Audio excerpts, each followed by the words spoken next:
கிறிஸ்துவுக்குள் பிரியமானவர்களே, இன்றைய இறை வார்த்தை யோவான் எழுதிய நற்செய்தி 15ஆம் அதிகாரம் 26 முதல் 27 முடிய, தொடர்ந்து 16ஆம் அதிகாரம் 12 முதல் 15 முடிய.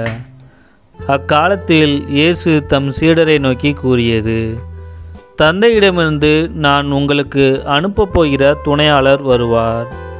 அவரே தந்தையிடமிருந்து வந்து உண்மையை வெளிப்படுத்தும் தூய ஆவியார்.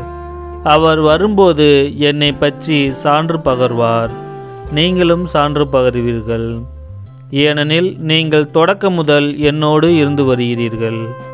நான் உங்களிடம் சொல்ல வேண்டியவை இன்னும் பல உள்ளன, ஆனால் அவற்றை இப்போது உங்களால் தாங்க இயலாது.